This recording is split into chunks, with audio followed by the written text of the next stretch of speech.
Muy buen día, mi nombre es Israel Suárez, bienvenidos a su canal Apologética Netzarita. El día de hoy vamos a hablar acerca de la fiesta de Yom Kippur y su relación con Yeshua el Mesías. Vamos a comenzar con este video leyendo Levítico capítulo 23, versículos del 27 al 32, los cuales dicen lo siguiente. A los 10 días de este mes séptimo será el día de expiación, tendréis santa convocación y afligiréis vuestras almas y ofreceréis ofrenda encendida al Eterno. Ningún trabajo haréis este día, porque es día de expiación para reconciliaros delante del Eterno. Estatuto perpetuo es por generaciones en donde quiera que habitéis. Día de reposo será a vosotros y afligiréis vuestras almas, comenzando a los 9 días del mes en la tarde. De tarde a tarde guardaréis vuestro reposo. Es importante recordar que se hacía una ceremonia en la que se escogían 2 cabritos para ser sacrificadas. Una era atada con un hilo carmesí, a la cual se le consideraba o se le llamaba como la cabra Azazel, la cual se llevaba al desierto y se lanzaba desde un risco muy alto. Es muy interesante también recalcar que en la Mishnah se hace mención acerca de que tiempo después se le ponía el mismo listón carmesí a la puerta del templo, la cual se le llamaba Beit Hamidash. Y cuando se lanzaba a la cabra Azazel desde el risco más alto, también se observaba cómo ese listón rojo que se ponía en la puerta del templo se tornaba en un color blanco. Esto los judíos lo apuntaban o lo hacían referencia con lo que estaba escrito en el profeta Isaías en el capítulo 1, versículo 18, cual dice lo siguiente. Y después venid y entraremos a cuenta, dice el Eterno, aunque vuestros pecados sea como la grana, como la nieve será emblanquecidos. Aunque sean rojos como el carmesí, vendrán a ser blancos como blanca lana. Es curioso que se seleccionaba a 2 cabritos y echaban suertes para escoger cuál iba a ser tirada en el risco en el desierto. Es muy similar a lo que sucedió con Yeshua y con Barrabás, que también se hizo hasta cierto punto suertes para ver cuál de los 2 iba a morir. Precisamente el Talmud babilónico en el tratado de Yoma 39b, en la edición Adin Steinsland, dice lo siguiente. Gemara, los sabios Hazal describen lo siguiente. Durante el mandato de Shimon Hasadik, la suerte del Eterno siempre surgió en la mano derecha del sumo sacerdote.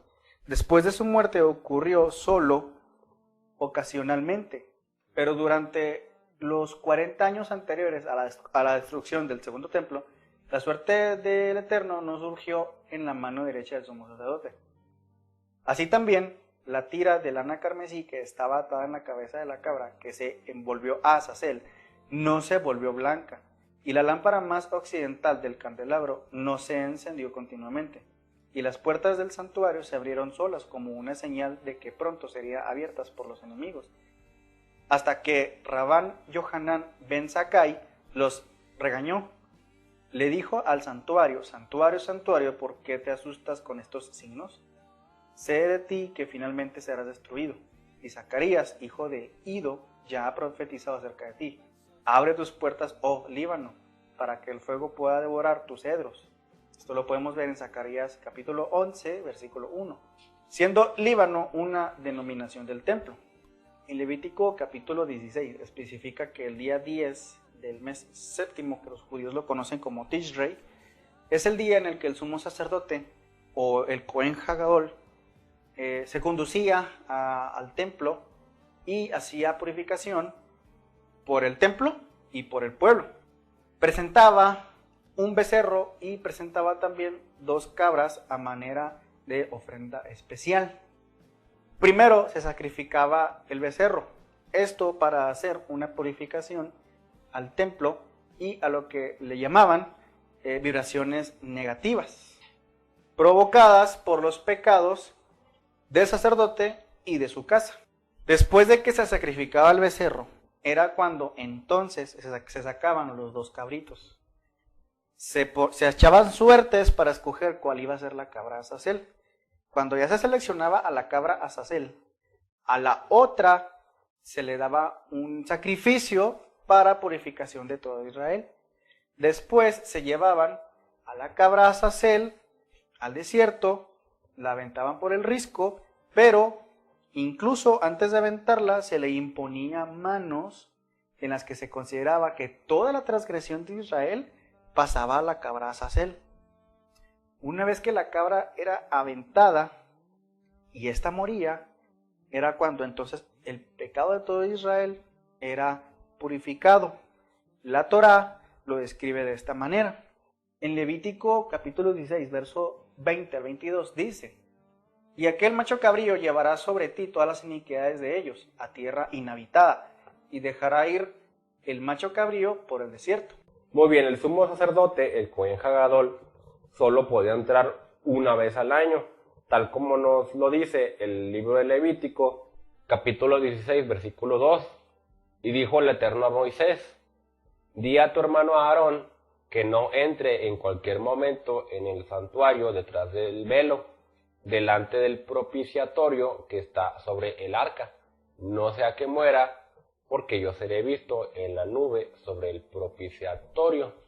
Además, hay que entender que la expiación que se hace en Yom Kippur es solamente por los pecados que son por ignorancia del pueblo de Israel, tal como nos lo dice el libro de los Hebreos capítulo 9, versículos 6 al 7. Dice: dispuestas así estas cosas, en la primera instancia, ciertamente entraban continuamente los sacerdotes para cumplir los servicios. Esta parte es en el lugar santo.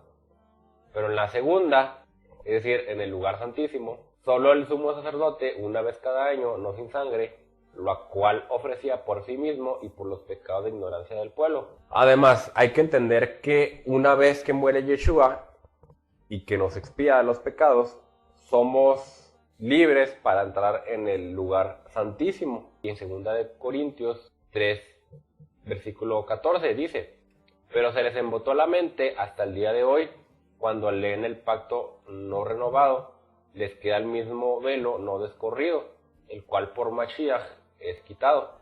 Y aún hasta el día de hoy, cuando se lee a Moisés, un velo está puesto sobre el corazón de ellos. Pero dice la Torá, cuando se volvía a el Eterno, se quitaba el velo.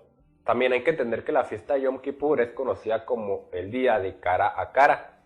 El Eterno nos dice muy claramente que ninguna persona podía ver cara a cara al Eterno, excepto Moisés, ya que si lo veía cualquier persona, un hombre podía morir irrevisiblemente en automático y no podría sobrevivir. Pero debido a que el sumo sacerdote solamente podía estar en el lugar santísimo una vez cada año, el día se le comenzó a llamar como el día del cara a cara.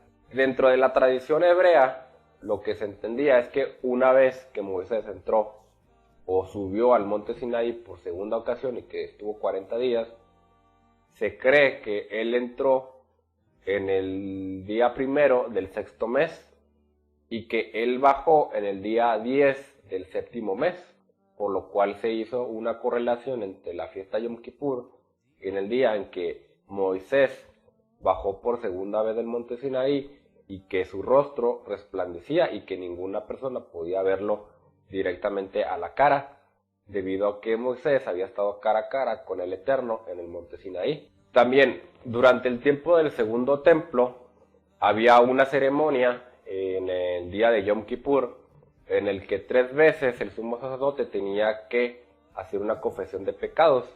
Primero por los pecados de él y su familia, el segundo por los pecados de la tribu de Leví, y el tercero por los pecados de todo el pueblo. Hacía una confesión por todos esos pecados y lo hacía delante del pueblo, y se creía que en este momento era cuando el sumo sacerdote decía solamente en una ocasión el nombre o la correcta forma en cómo se pronuncia el nombre del Eterno, que nosotros en la actualidad solamente sabemos que es Yud Hei Bab Hei, pero que no sabemos correctamente su pronunciación. Pues bien, En ese momento es cuando también se le conocía al día como el cara a cara, debido a que de manera cara a cara el sumo sacerdote confesaba sus pecados y pues, las de todo el pueblo. La terminología cara a cara también es mencionada en el Brit Hadashah, en la carta a los Corintios, capítulo 13, versículo del 9 al 12, como está escrito: porque en parte conocemos y en parte profetizamos, mas cuando venga lo perfecto, entonces lo que es en parte se acabará. Cuando yo era niño pensaba como niño, juzgaba como niño, mas cuando ya fui hombre dejé lo que era de niño. Ahora vemos por espejo, oscuramente, mas entonces veremos cara a cara. Ahora conozco en parte, pero entonces conoceré como fui conocido. Además, en la primera carta de Juan, capítulo 3, versículo 2 dice: amados, ahora somos hijos de Elohim, y aún no se ha manifestado lo que habremos de ser, pero sabemos que cuando Él se manifieste, seremos semejante a Él, porque le veremos como Él es. Es decir, en este momento nosotros no podemos ver al Eterno de manera directa o cara a cara, como es conocido Yom Kippur, sino solamente en el día que se ha manifestado el Mesías, por segunda ocasión, nosotros podemos verle directamente como Él es, porque seremos semejante a Él. Uno de los mitzvot más importantes dentro de Yom Kippur es el ayuno. La Torá lo menciona en 3 ocasiones. Por ejemplo, dice lo siguiente, en Levítico capítulo 16, versículo 29, y capítulo 23, versículo 27, que dice así: y esto tendréis por estatuto perpetuo, en el mes séptimo, a los 10 días del mes, afligiréis vuestras almas. Según el entendimiento judío, la aflicción de las almas, o cuando dice ese término que afligiréis vuestras almas, lo interpretan como un ayuno. Por esta razón, en la fiesta de Yom Kippur, también es conocido como el día del ayuno. De hecho, en Hechos capítulo 27, versículo 9, dice lo siguiente: Pablo dice, puesto que habíamos perdido mucho tiempo y continuar la travesía era muy peligroso, y porque ya había pasado el ayuno de Yom Kippur, Shaul les aconsejó. De la misma manera, en este día de Yom Kippur, también se le conoce como el día del gran shofar o shofar Hagadol, ya que, como sabemos, a Yom Teruah se le conoce como el día de la última trompeta. Apocalipsis 11, versículo 15 al 18, dice lo siguiente: y el séptimo ángel tocó la trompeta, el shofar, y se produjeron grandes voces en el cielo que decía: el reino del mundo llegó a ser nuestro Señor y de su Mesías, y reinará por los siglos de los siglos. Y los 24 ancianos que estaban sentados en sus tronos ante el Eterno se postraron sobre sus rostros y adoraban al Eterno diciendo: te damos gracias, oh Eterno Todopoderoso, el que eres, el que eras, porque estás tomando tu gran poder y reinaste, y se arriaron las naciones, pero ha llegado ya tu ira y el tiempo de ser juzgados a los muertos y de dar el galardón a tus esclavos, los profetas, y a los santos, y a los que temen tu nombre, a los pequeños y a los grandes, y de destruir a los que destruyen la tierra. Hay algo que también se le conoce en el día de Yom Kippur como Neilá. Esto quiere decir el cierre de puertas. Neilá es un servicio que se hace al final de Yom Kippur, puesto que los judíos tienen la creencia desde que cuando se empieza el Rosh Hashanah, las puertas de los cielos son abiertas para recibir oraciones y para que todas las personas sean perdonadas. Para ser específicos, se dice, o ellos creen, que tienen ese lapso desde Rosh Hashanah hasta Yom Kippur para hacer buenas obras y para hacer oraciones. Y que cuando llega el día de Neilá, es decir, de Yom Kippur, se cierran las puertas de los cielos y solamente aquellos que hayan guardado con toda sinceridad y que hayan hecho obras buenas fueron inscritos en el libro de la vida. Por ejemplo, Mateo 25:10 dice lo siguiente: pero mientras iban por aceite, estoy hablando de las 10 vírgenes, Llegó el novio y las que estaban listas entraron con él a la fiesta de bodas y fue cerrada la puerta. También es interesante saber que cuando era el año del jubileo, es decir, el día 50, era justamente, se cerraba el día de Yom Kippur, tal como nos lo dice el libro de Levítico, capítulo 25, versículo del 9 al 11. Y te contarás 7 años sabáticos, 7 años 7 veces, y habrá para ti 7 semanas de años, 49 años. En el día de la expiación, es decir, Yom Kippur, haréis resonar el shofar por toda vuestra tierra, y santificaréis el año 50, es decir, el año 50, durante un año, y proclamaréis libertad en toda la tierra para los que la habitan, es decir, va a ser un día de reposo. Será un año de jubileo para vosotros, y cada uno volverá a su propiedad, y cada uno de vosotros volverá a su casa paterna. En el año 50 o 50 será para vosotros señal de perdón durante un año. No sembraréis ni segaréis lo que por sí mismo brota de la tierra, ni vendimiaréis lo que de ella ha sido santificado.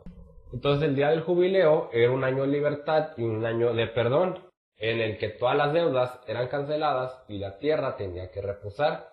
Bueno, pues este justamente era el momento o el año en el que Yeshua proclamó que era el año de la libertad y el año del jubileo.